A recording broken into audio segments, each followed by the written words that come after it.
और सुनीति का मतलब क्या होता है? सुमानी अच्छी और नीति मानी नीति कहिए या विचार कहिए या फिर आचरण कहिए, जिसका अच्छा आचरण हो, जिसकी अच्छी नीति हो, उसे ही सुनीति कहा जाता है।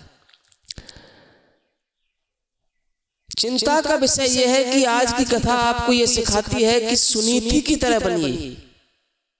मेरा मतलब सुनीति की तरह बनिए, अच्छे विचारों वाली बनिए, अच्छे शिष्टाचार अच्छे आचरण वाली बनिए, जो कि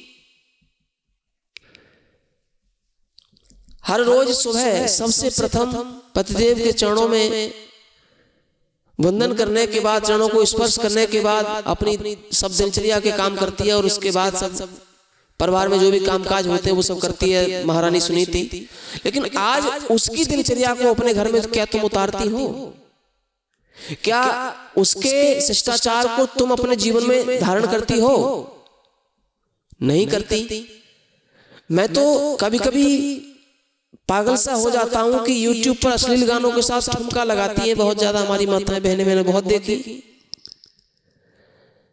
ठुमका बहुत लगाती है। अब ये दोष आपका नहीं है, ये दोष उनका है जो लोग ये कहते हैं कि नाचना डांस करना धर्म है। मैं बुरा नहीं बता रहा हूं इसको कि ये बुरा कर्म है, बुरा भी कर्म नहीं है, लेकिन धर्म भी नहीं है।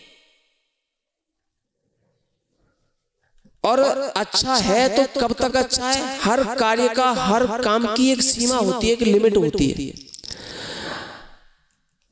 अपने बच्चों के शादी विवाह दष्टोन छठी इत्यादि पर आप घर में खूब नाचिए, अच्छे डांस करिए, अच्छे खूब झूमिए गाइए, आनंद मनाइए, बहुत अच्छा है।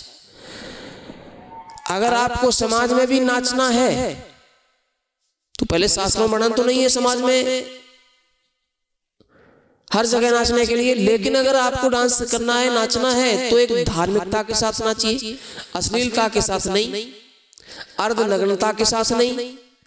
तो कुछ करते हैं लोग, लेकिन इससे ज्यादा ऐसा करते हैं कि अश्लील गानों के साथ बड़ा अश्लील प्रदर्शन, और सोशल मीडिया पे आजकल बहुत हो रहा है। मेरी माताओं और बहनों में आपको एक बात समझा दूं, ये वही करती हैं हमारी माताएं जिनको अपनी भारत संस्कृति का, अपनी सनातन संस्कृति का ज्ञान नहीं होता है। आपको मालूम है भारतवर्ष को छोड़कर किसी देश में नारी को पूजा नहीं जाता। भारतवर्ष को छोड़कर किसी देश में नारी का इतना सम्मान नहीं होता जितना तुम्हारे भारत में तुम्हारा होता है। वहां सिर्फ भोग की वस्तु से समझा जाता है, लेकिन तुम्हारे देश में क्या कहा जाता है? यत्र नार्यस्तु पूज्यन्ते रमन्ते तत्र देवता। भारत में नारी का सम्मान होता है, स्त्री जाति की पूजा होती है। कहा गया है शास्त्रों में कि यत्र नार्यस्तु पूज्यन्ते, यानी जहां नारी की पूजा होती है वहां देवता निवास करते हैं। तुम्हारे ऋषि मुनियों ने तो तुमसे ये कहा, तुम्हारे बारे में ये कहा, लेकिन तुम अपने इस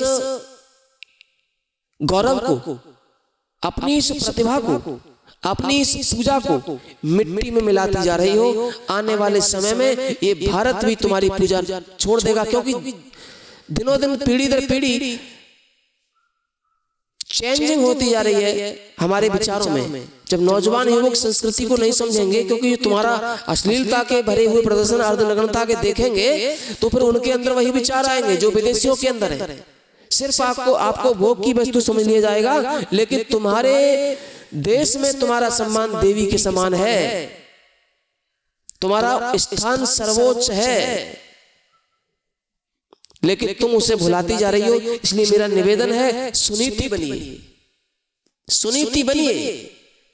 अगर आपने भागवत कथा को ध्यान से समझा तो आज से ही आपके अंदर अच्छे विचार आने लग जाने चाहिए, क्योंकि यहां एक भारत ही ऐसा देश है जो तुमको बचा सकता है हर मुसीबत से। लेकिन कब? जब तुम सनातन का साथ दोगी तब। और सनातन धर्म ही एक ऐसा धर्म है जो तुम्हारी रक्षा करना सिखाता है, तुमको पूजा जाता है। सनातन धर्म का ही एक अपना नियम है। बाकी किसी धर्म में, पहली बात तो धर्म नहीं है, सब मजहब है, सनातन को छोड़कर किसी मजहब में, किसी पंथ में तुम्हारा गौरव ऊंचा नहीं है।